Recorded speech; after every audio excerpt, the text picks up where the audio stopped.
¿Qué tal, amigos y amigas que nos acompañan? Soy Fernando San Martán y tengo el enorme placer de ser una vez más su anfitrión en estas transmisiones que TV UNAM realiza desde la Sala de Conciertos Nezahualcóyotl. En esta ocasión, para llevar a ustedes el séptimo programa de la tercera temporada de conciertos 2016 de la Orquesta Filarmónica de la UNAM. Y nuestro concierto de hoy inicia con una obra cuyo nombre seguramente le resulta conocido, El laberinto de la soledad. Pero no me estoy refiriendo al conocidísimo libro de Octavio Paz, sino a una obra orquestal del joven compositor mexicano Juan Pablo Contreras, inspirada en los famosos ensayos que nuestro Premio Nobel de Literatura escribiera en torno al problema de la identidad del mexicano. Inmediatamente después escucharemos una de las obras más representativas del repertorio pianístico orquestal de la música mexicana, el concierto para piano y orquesta de Manuel María Ponce, en el que actuará como solista el estupendo pianista Rodolfo Ritter. En la segunda parte de nuestro programa, y continuando el viaje iniciado por nuestra orquesta a través de las 9 sinfonías de Ludwig van Beethoven, escucharemos la ejecución de la cuarta, tal vez la que goza de menos popularidad entre todas ellas, pero no por ello carente de belleza e importancia. Al frente de la orquesta tendremos en esta ocasión al director italiano Massimo Quarta, quien antes de incursionar en la dirección orquestal desarrolló una brillante carrera violinística que lo llevó a conquistar en 1991 ni más ni menos que el Premio Paganini de Génova.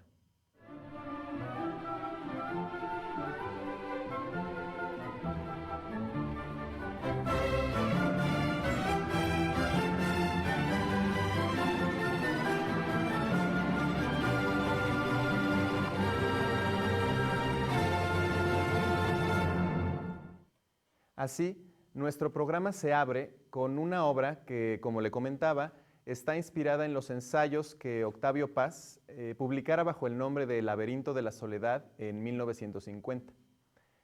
Aunque originalmente concebida por su autor, el compositor jalisciense Juan Pablo Contreras, como un trabajo de tesis para obtener la maestría en composición en la Manhattan School of Music de Nueva York, la obra surge también como una reflexión musical motivada por la lectura de la obra de Paz. Una reflexión en el sentido de la identidad musical del mexicano. De ahí que este joven compositor tome del folclore musical de nuestro país ritmos y giros melódicos de distintas regiones, lo cual, más que ser la expresión de una actitud nacionalista a la manera de Moncayo, Revueltas o Galindo, constituye una forma de generar un puente de comunicación y un terreno de semejanza con el público de nuestro país, al insertar la música en la que se reconoce en un discurso sonoro más cercano al de la tradición sinfónica europea.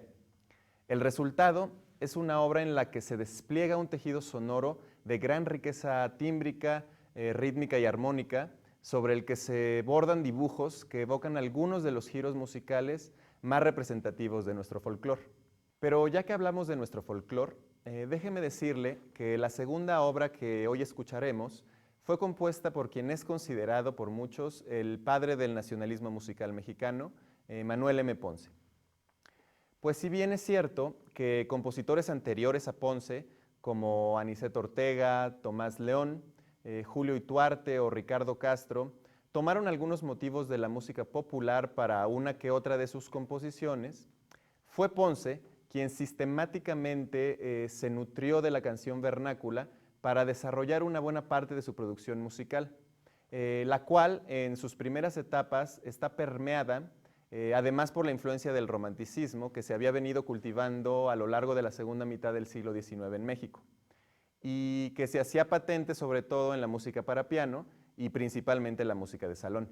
Si a esto le añadimos la influencia que ejercieron en Ponce los estudios de perfeccionamiento pianístico que realizó en Alemania en 1906, bajo la guía de Martin Krause, quien fuera a su vez discípulo de Franz Liszt, podemos entender que la consecuencia inevitable fuera la creación, algunos años después de su regreso a México en 1907, del concierto para piano, estrenado en 1912, que es una síntesis del lenguaje pianístico desarrollado por Ponce hasta ese momento, y en el que no solamente el romanticismo y el virtuosismo lisztiano son evidentes, sino también la forma en la que estructura de manera ininterrumpida los distintos movimientos que conforman la obra, tal y como lo había hecho Franz Liszt en los dos que él escribió. Pues bien, ya está todo dispuesto en el escenario de la Sala Nezahualcóyotl para el inicio de el séptimo programa de la tercera temporada de conciertos 2016 de la Orquesta Filarmónica de la UNAM. Se ha dado la tercera llamada y lo invito a ocupar su asiento para disfrutar del concierto.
Es importante señalar que El laberinto de la soledad, la obra que a continuación escucharemos, fue elegida entre 700 obras escritas por compositores menores de 30 años para recibir en mayo del 2013 el premio William Schuman del BMI Composer Awards en los Estados Unidos.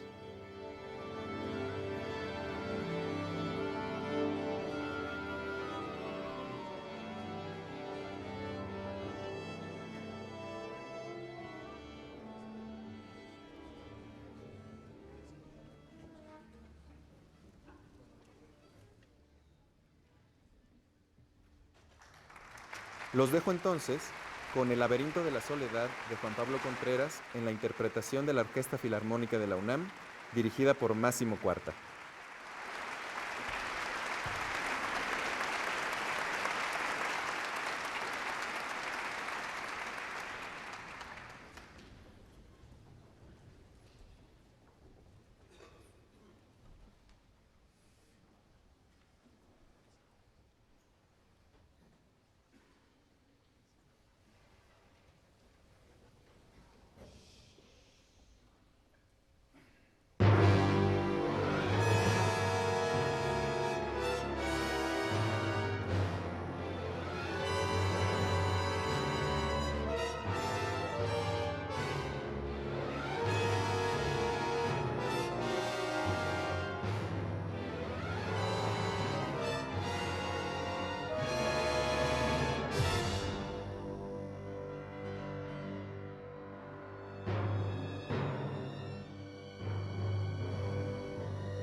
Acabamos de escuchar la interpretación que la Orquesta Filarmónica de la UNAM, bajo la batuta del maestro Máximo Cuarta, ha realizado de la obra El laberinto de la soledad del compositor jalisciense Juan Pablo Contreras.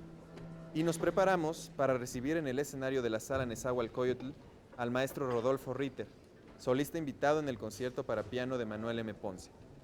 Los invito a escuchar comentarios del maestro Rodolfo Ritter con respecto a esta obra.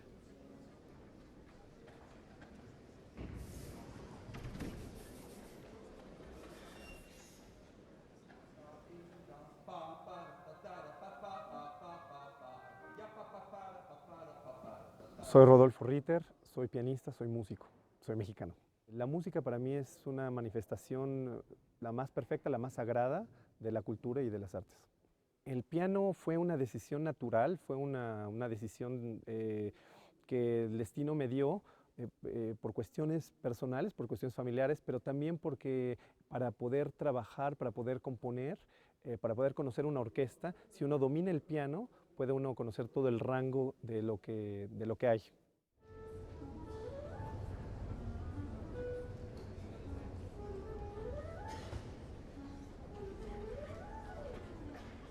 El concierto para piano de Manuel M. Ponce es una de las obras más importantes de la música mexicana, artísticamente e históricamente, porque es una obra que inicia de manera franca y abierta el periodo que conocemos ya como nacionalismo musical mexicano.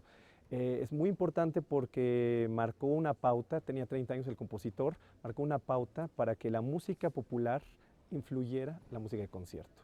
Y se aceptó a partir de ese momento, con esta obra particularmente, con el concierto romántico, se aceptó como algo de gran valor, una aportación muy importante, fundamental, y en esa época los críticos y el público por igual lo aceptaron como una obra indiscutiblemente magistral.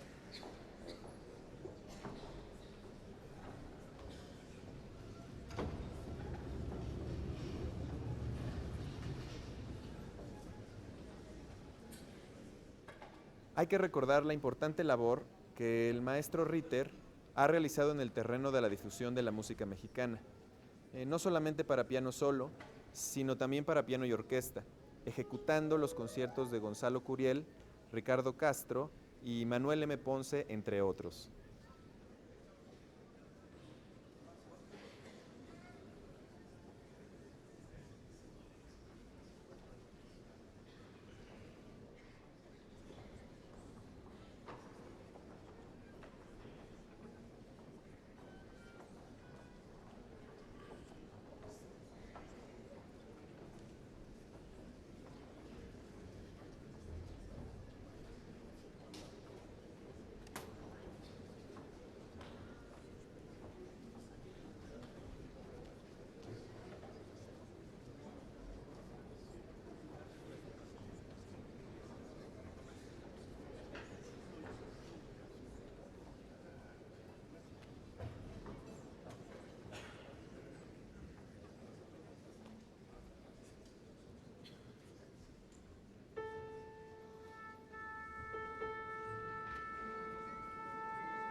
Escuchemos pues el concierto para piano de Manuel M. Ponce con el maestro Rodolfo Ritter y la Orquesta Filarmónica de la UNAM.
Pero escuchemos algunos otros comentarios del maestro Ritter sobre su carrera y sobre la pieza que acaba de interpretar. Su atención, por favor. Esta es la primera llamada. Primera llamada. Primera.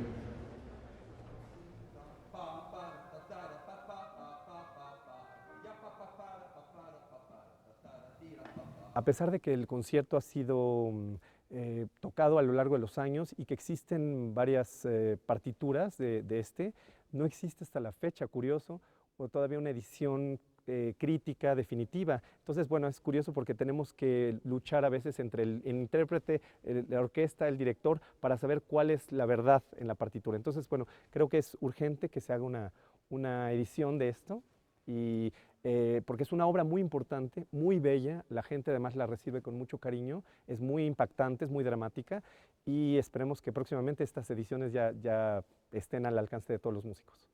Yo opino que el compositor Manuel M. Ponce es una de las personalidades más importantes que ha tenido la cultura de México en general, no solamente a nivel de música, porque además él fue el primero que valoró el material popular, el material autóctono, y lo integró a la música de concierto, lo llevó a las alturas más grandes, lo revistió de una belleza y de la forma, de una estructura que se vuelve música universal. Nuestra música se convierte ahora en la música del mundo entero. En ese sentido yo creo que tenemos que conocerlo, tenemos que valorarlo en su justo valor. Es un privilegio que hayamos tenido una figura de esta magnitud en México y creo que hay mucho todavía por descubrir y por compartir de su obra. Trabajar con el director Máximo Cuarta ha sido una experiencia, aunque breve, me parece que ha sido fructífera. Llevamos muy poco tiempo conociéndonos y veo que con el poco tiempo que lleva ha logrado hacer bastante de la orquesta. La sala Nezahualcóyotl es una de las mejores salas de México, de Latinoamérica, y yo creo que es una sala muy emblemática, primero que nada porque la estructura permite que tenga una acústica maravillosa. Se escucha desde un pianísimo, realmente casi un susurro, hasta los fortes, además de que a nivel arquitectónico, a nivel visual es preciosa.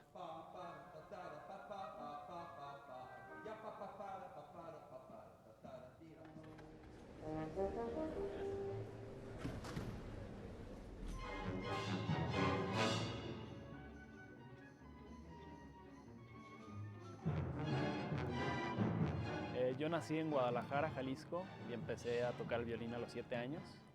Empecé a componer más o menos como a los 15 años y en ese tiempo me interesaba mucho hacer música para películas. Entonces decidí meter mi solicitud para irme a estudiar a Los Ángeles, California, como ahí está la industria del cine muy fuerte. Y hice mi licenciatura de composición, pero ahí mismo vi que se podía vivir de la composición de música para concierto. Me gustó muchísimo más ese camino.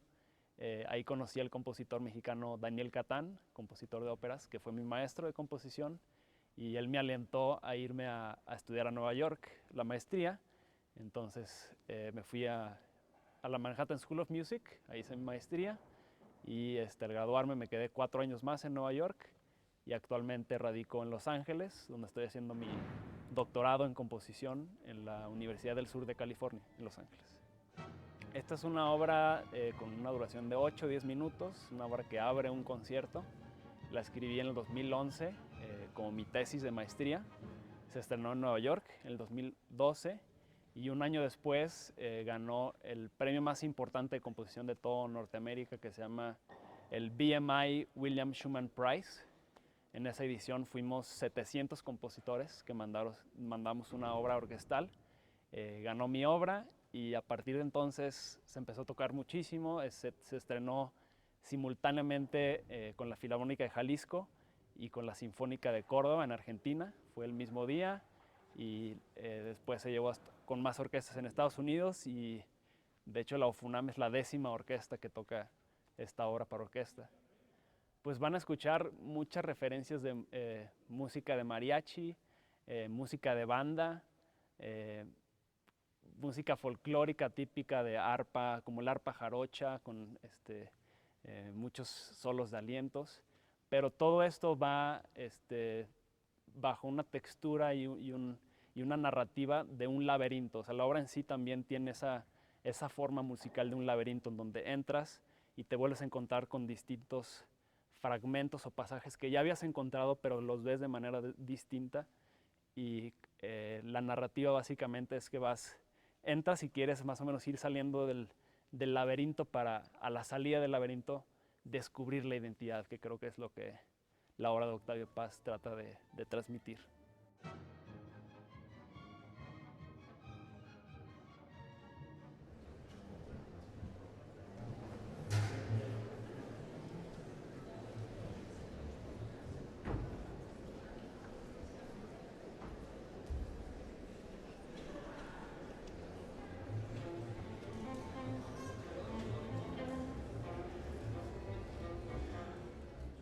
Ahora, y para continuar con el recorrido que por la obra sinfónica del inconmensurable genio de Ludwig van Beethoven lleva a cabo la Orquesta Filarmónica de la UNAM en esta temporada de conciertos 2016, nos preparamos para escuchar su cuarta sinfonía en si bemol mayor, opus 60. Aunque indudablemente es la menos conocida de las 9 sinfonías escritas por Beethoven, no por ello deja de ser una obra con la cual el compositor continúa el proceso de renovación del lenguaje sinfónico. En todo caso, y como suele suceder en muchas familias, fue, digamos, un asunto de mala suerte el que antes de nacer le hubiera precedido una hermana sobre la que su creador derramó generosamente dones y cualidades en tal abundancia que era difícil correr con la misma suerte. Por supuesto me refiero a la heroica. Y para colmo, la hermana que vino después, la quinta, se convertiría en la más popular de las 9.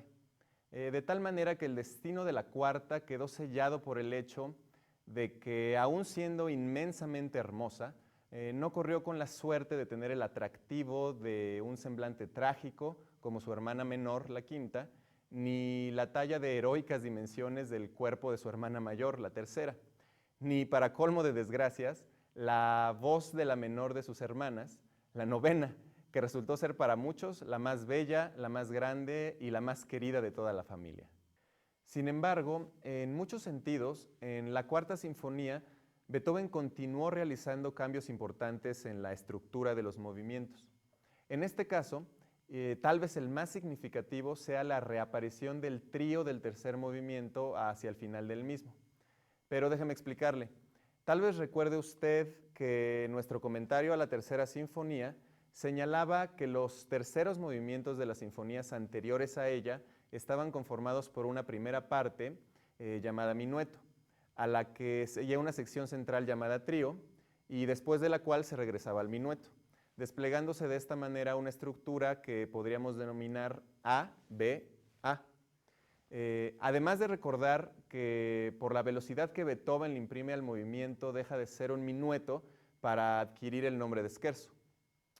Pues bien, en el tercer movimiento de su cuarta sinfonía, Beethoven vuelve a exponer el trío, rompiendo por un lado con la tradición y ampliando de esta manera las dimensiones del scherzo al imprimirle una estructura A-B-A-B.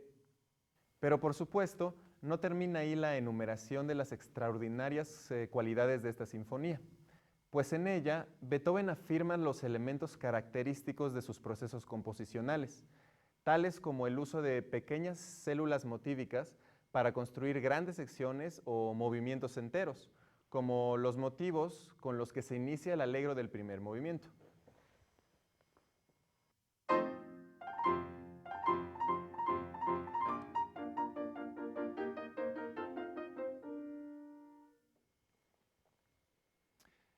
O la manera en el que el ritmo punteado sostiene el segundo movimiento.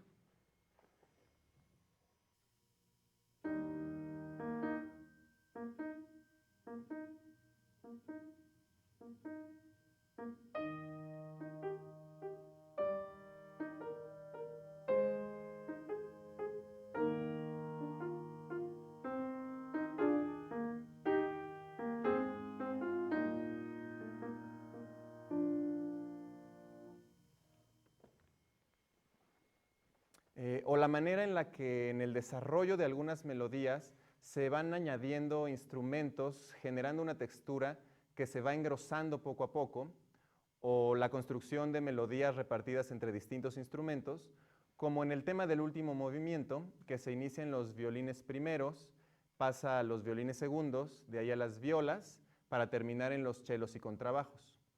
O la costumbre de dislocar la sensación de regularidad temporal al romper con la lógica de acentuación, haciendo énfasis en los tiempos débiles del compás a través de acentos, sforzandi, síncopas u otros recursos. Y así podríamos seguir exaltando las cualidades de esta grandiosa obra, o decir que está dedicada al conde Franz von Oppersdorf, o podríamos haber comentado que hay quienes aseguran que su carácter jovial se debe a que Beethoven la compuso en 1806, cuando estaba enamorado por enésima vez de una noble, en este caso Therese von Brunswick. Pero además de que no hay pruebas contundentes de ello, estamos convencidos de que la Cuarta Sinfonía está menos necesitada de anécdotas y más ansiosa de ser comprendida para poder competir con sus hermanas.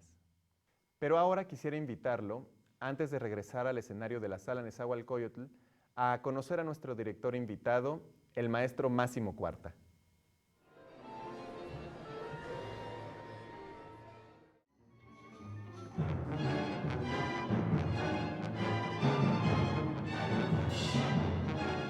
Hola, my name is Massimo Quarta, and I'm a violinist, concert violinist, and a conductor.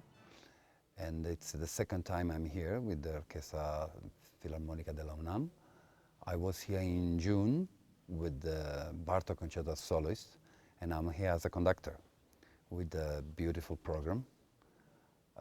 In this program, you could hear and listen a wonderful piece by Juan Pablo Contreras, who is an incredible composer, actually. He wrote this piece on the text of inspired by the text of Octavio Paz, El Recuerdo de la Soledad, El Labirinto de la Soledad. It's an incredible piece. It's really well written. The orchestra is very big, a lot of percussions, and it's a piece based on the different moods of Mexican people.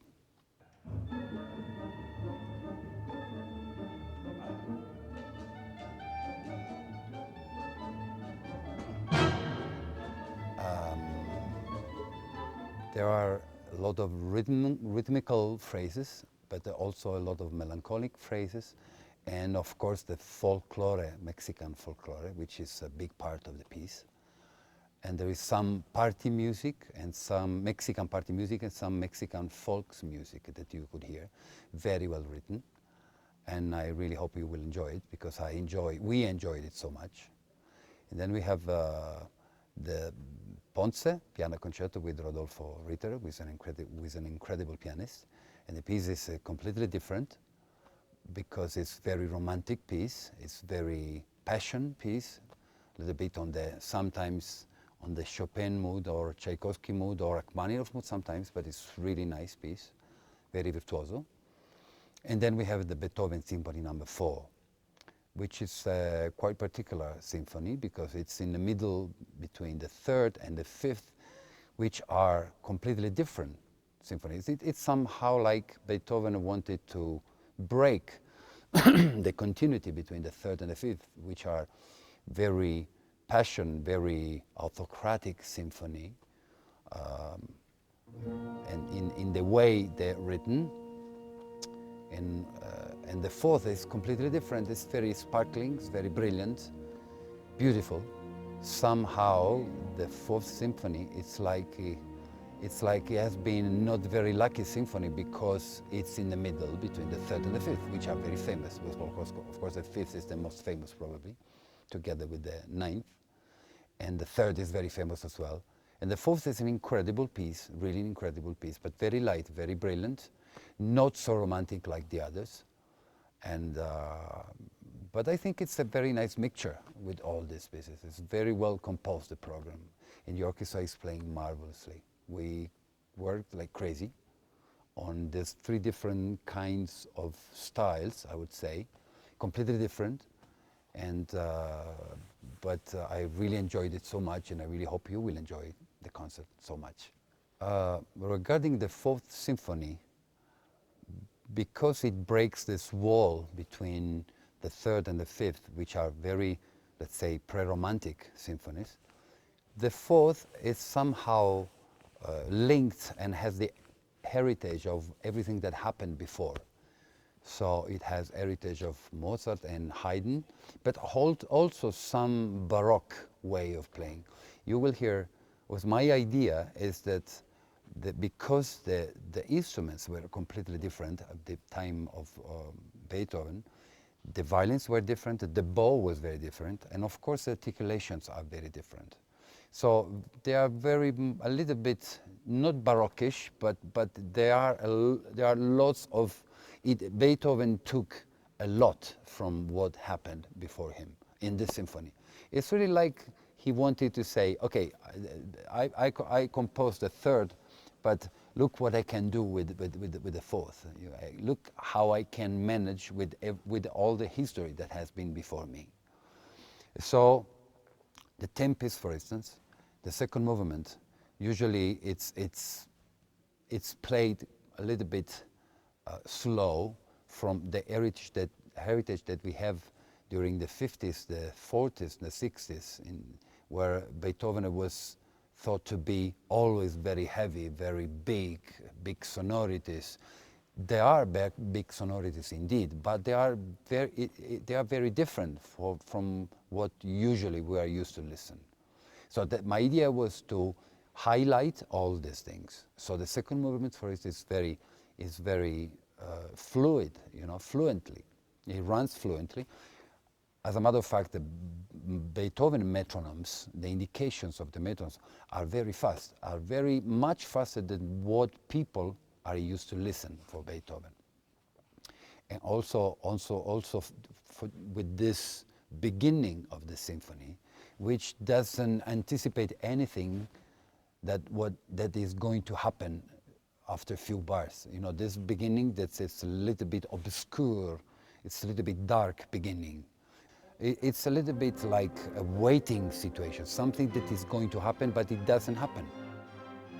So from the second bar immediately, the strings start to play with this sonority, which is really hidden somehow, not so evident, but still has a lot of energies in this beautiful piano. And here you will listen some of the small messa di voce that was used in the Baroque era, and still with Mozart still has been used. So and then there is this big explosion all of a sudden in the first movement. The first movement is like changes completely. It's like going from a dark sky to an immediate, brilliant, sparkling, shining sky. So it's really interesting, this.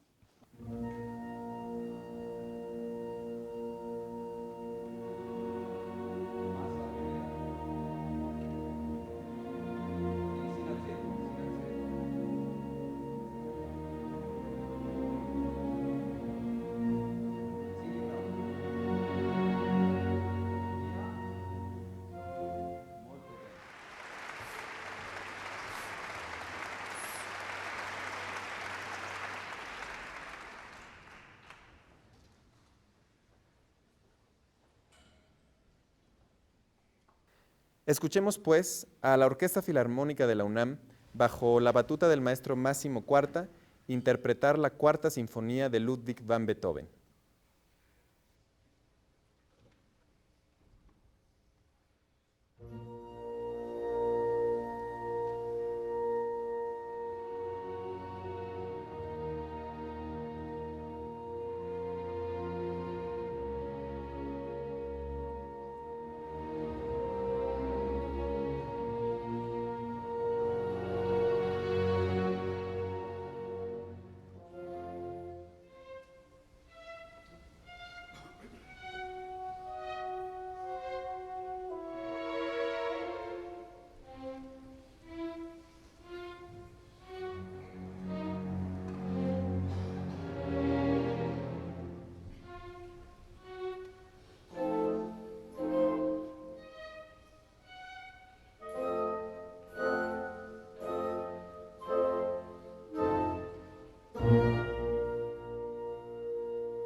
Y es así que de esta manera finalizamos este 7º programa de la tercera temporada de Conciertos 2016 de la Orquesta Filarmónica de la UNAM. Por mi parte, solo me resta despedir esta transmisión, no sin antes agradecer a todos los que la han hecho posible e invitarlos a ustedes a nuestro próximo concierto. Soy Fernando San Martán y les deseo buen provecho y una feliz tarde de domingo.